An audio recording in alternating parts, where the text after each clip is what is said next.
អូខេឥឡូវយើងមកបន្តជាមួយនឹងការប្រើប្រាស់ឧបករណ៍របស់យើងទៀតអញ្ចឹងនៅក្នុងឧបករណ៍មួយនេះគឺយើងប្រើប្រាស់ជាមួយនឹង rectangle tool បាទឧបករណ៍ហ្នឹងគឺតាក់ទងនឹង shape ទេក៏ប៉ុន្តែក៏យកមករៀនសិក្សាអំពីការប្រើប្រាស់របស់វាខ្លះទៅពីព្រោះពេលខ្លះក៏យើងត្រូវការប្រើប្រាស់វាម្ដងម្កាលដែរណាអូខេអញ្ចឹងសម្រាប់ឧបករណ៍នេះយើងប្រើវាសម្រាប់គូសជាតម្រងរាងការ៉េបាទរាងការ៉េរាងវងមូលត្រីកោណពហុកោណអីចឹងទៅណាបាទដែលយើងអាចយកវាប្រើប្រាស់ម្ដងម្កាលទៅតាមការងារដែលយើងត្រូវការ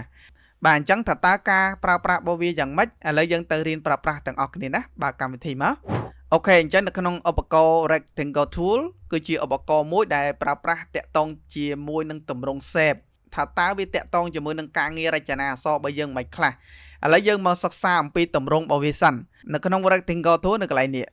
ចុចជាប់អញ្ចឹងទម្រង់របស់វាមានប៉ុណ្ណឹងណាទម្រង់ទាំងអស់នេះគឺយើងអាចយកវាមកប្រើប្រាស់បាន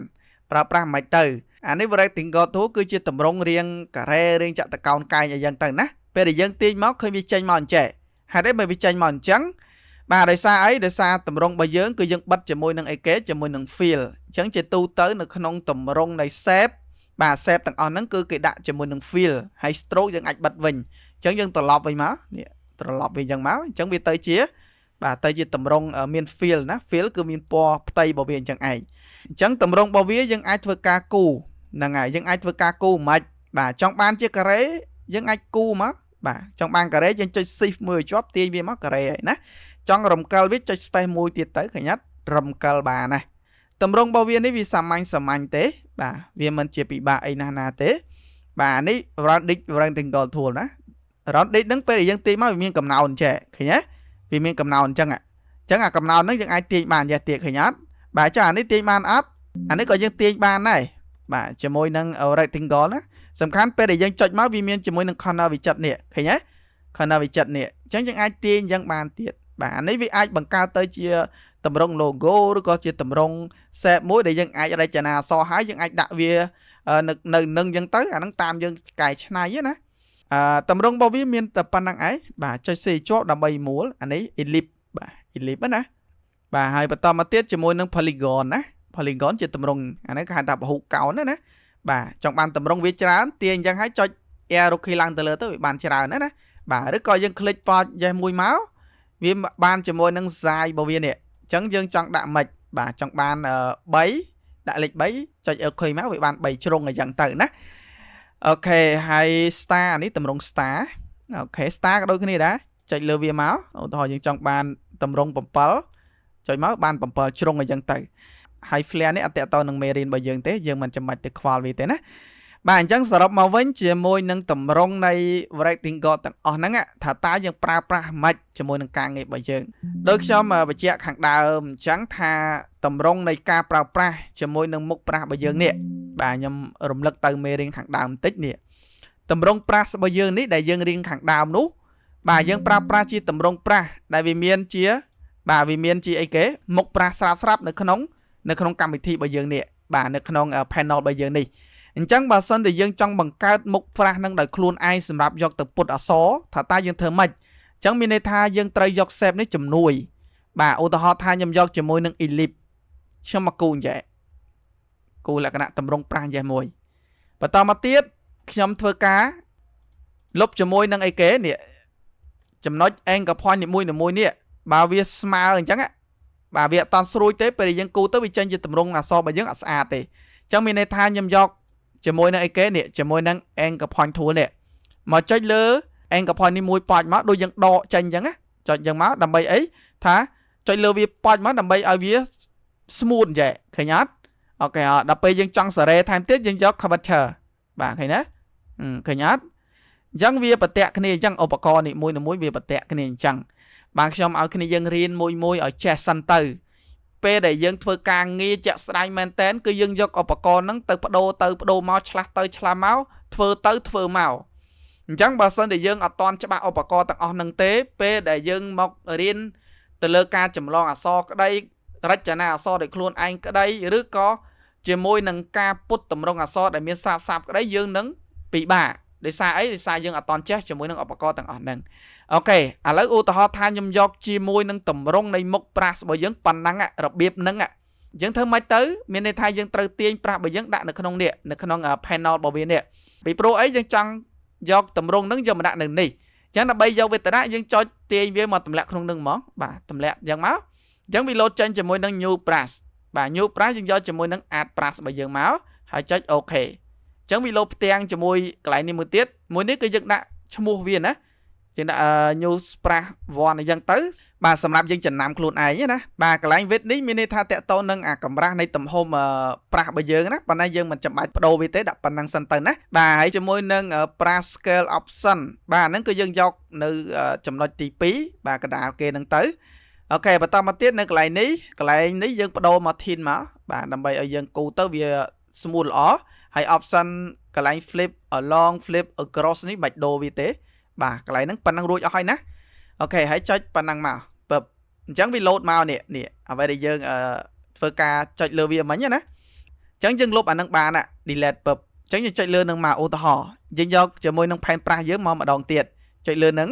បន្តមកទៀតយើងសាក់គូសាក់មើលចាំមើលខ្ញុំគូឲ្យមើលណាអូខេអញ្ចឹង feel ដូចខ្ញុំនិយាយអញ្ចឹងថាពេលដែលយើងគូអក្សរយើងបិទវាចោលដាក់តែ stroke ទៅបានហើយអញ្ចឹងឧទាហរណ៍ថាខ្ញុំគូសាក់មើលតើតម្រងនៃ stroke ត្រឹមមួយប៉ុណ្ណឹងកម្រាស់របស់វាប៉ុន្មានឧទាហរណ៍អូខេឃើញអត់វាចេញប៉ុណ្ណឹងអញ្ចឹងយើងចុចលើនឹងមកប្រយ័ត្នផងកន្លែងនេះបើសិនអត់ត smooth យើងដាក់វាដល់ smooth ណាអូខេឥឡូវខ្ញុំសាកសរសេរឲ្យគ្នាយើងមើលតែម្ដងឧទាហរណ៍ខ្ញុំដាក់ថាសួស្ដីហ្មងណាអូខេ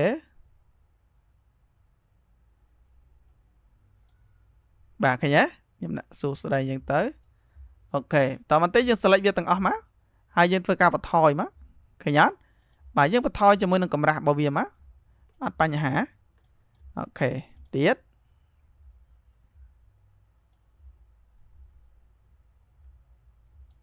អូខេយើងអាចគូម្ដងទៀតក៏បានយើងអាច copy អាហ្នឹងក៏បានដែរបាទសវាដូចគ្នានោះអត់បញ្ហាទេគេថានេះខ្ញុំបរៀនពីរបៀបនៃការគូទាំងអស់អញ្ចឹងទៅណាអូខេឃើញអត់អញ្ចឹងនេះគឺជាមុខប្រាស់ដែលយើងបង្កើតខ្លួនឯងដែលយើងអាចបង្កើតនៅក្នុងការគូអក្សរណាអូខេអញ្ចឹងយើងមើលពណ៌របស់យើងដូចមិនតាន់ខ្មៅទេបាទយើងមើលអូខេអញ្ចឹងប៉ុណ្ណឹងselectវាទាំងអស់យើងសួរវាតូចមកអញ្ចឹងយើងបន្ថយជាមួយនឹង stroke របស់យើងទៀតអញ្ចឹងពេលដែលយើងគូអក្សរណាពេលដែលយើងគូអក្សរតាមចំណង់ចំណូលចិត្តរបស់យើងអញ្ចឹងមានន័យថាយើងគូទៅវាអត់តស្អាតទេមែនទេឃើញវាអត់តស្អាតអត់បាទវាអត់តស្អាតទេអញ្ចឹងពេលដែលយើងគូយកអក្សរសម្រាប់ទៅប្រើប្រាស់យើងគូចេញជារូបរាងអញ្ចឹងសិនជាធម្មតានៅក្នុងការរចនាអក្សរពេលដែលយើងគូឈប់អាខ្វល់មានន័យថាឈប់អាខ្វល់ថាគូធ្វើម៉េចឲ្យស្អាតចាំទៅមុខគូឲ្យស្អាតបានទៅមុខអញ្ចឹងយើងគូអត់ទៅមុខទេអញ្ចឹងមានន័យថាយើងគូទៅឲ្យវាចេញជារូបរាងណាឲ្យចេញពាក្យនឹងឲ្យអស់សិនបន្ទាប់មកយើងចាប់ផ្ដើមពុតវាបាទចុចលើវាមកយកឲ្យគេនេះ curvature នេះយើងរៀនហើយយើងពុតមើលឃើញអត់ឃើញយើងពុតស្រួលទេយើងចង់ពុតទៅមិនក៏បានដែរយើងពុតស្រួលអញ្ចឹងអូខេយើងពុតតាមចំណុច anchor point នេះមួយរបស់វាទៅទាញតាមនឹងទៅវា smooth ល្អហើយឃើញទេនៃការប្រើប្រាស់របស់វាអញ្ចឹងទេណាពេលដែលយើងរៀនប្រើមួយឲ្យច្បាស់គ្នាយើងនឹងកាន់តែយល់ពីការធ្វើវាហើយណាហើយតម្រងអក្សរទាំងអស់យើងអាចធ្វើការពុតវាទៅយក curvature tool ហើយយកមកដាក់ឲ្យចំខ្សែផាករបស់វាចំកណ្ដាលនេះហើយចាំចុចវាមួយប៉ោចមក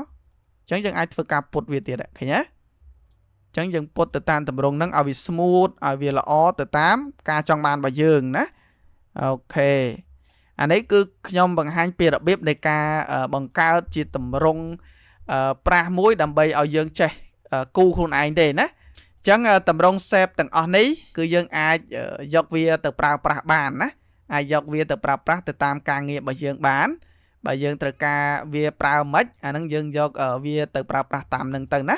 ហើយតម្រង shape ហ្នឹងគឺយើងអាចពុតបានទេណាយើងគូយើងយក curvature នេះទៅពុតវាមកបាទអញ្ចឹងពុតមិនទៀតក៏បានណាឃើញទេចឹងពុតវាមិនទៅជាប្រអប់អីជាតម្រងអីបាទឲ្យវាមានជាបត់បែនមើលទៅកាន់តែតាក់ទាញទៀតក៏បានដែរឃើញទេយើងចង់ពុតមិនក៏បានដែរឲ្យវាចេញជាតម្រងអីមួយផ្សេងទៀតដើម្បីបង្កើតទៅជាតម្រងប្រាស់ក៏បានដែរតោះនេះបាទអញ្ចឹងនេះគឺជាមេរៀន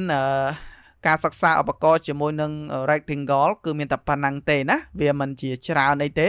អានេះគ្រាន់តែខ្ញុំបង្ហាញឲ្យស្គាល់អំពីតម្រង shape នៃកម្មវិធី AI ឲ្យយើងដឹងខ្លះៗទៅហើយ SAP នេះយើងប្រើប្រាស់ការងារទូទៅទៅលើផ្នែក graphic design ណាសម្រាប់យើងសិក្សាវគ្គនេះពេញលេញ SAP ហ្នឹងយើងអាចប្រើប្រាស់ទៅលើការងារច្រើនទៀតណាទៅលើផ្នែក graphic design ណាប៉ុន្តែដោយសារមេរៀនរបស់យើងគឺតកតងនឹងប្រធានបទនៃការរចនាអក្សរអញ្ចឹងគឺខ្ញុំ focus ទៅលើតែការរចនាអក្សរតែប៉ុណ្ណោះអូខេអញ្ចឹងនៅក្នុងមេរៀននៃការសិក្សាជាមួយនឹង rectangle មានតែប៉ុណ្្នឹងទេណាអូខេអញ្ចឹងតកតងនឹងឧបករណ៍ rectangle tool គឺជាឧបករណ៍មួយតកតងនឹងទម្រង់ shape នៅក្នុងការរចនាអក្សរមិនសូវជាប្រើប្រាស់វាអីច្រើនទេគ្រាន់តែថានេះគឺខ្ញុំចែកម្លែកឲ្យគ្នាយើងដឹងអំពី shape ទាំងអស់ហ្នឹងទៅណាអូខេអញ្ចឹងនៅក្នុងមេរៀនបន្ទាប់យើងនឹងសិក្សាអំពី pencil tool ហើយនិង width tool បន្តទៀតណាអញ្ចឹងនៅក្នុងមេរៀនមួយនេះគឺខ្ញុំបញ្ចប់ត្រឹមតែប៉ុណ្្នឹងសិនចុះណាសូមអរគុណ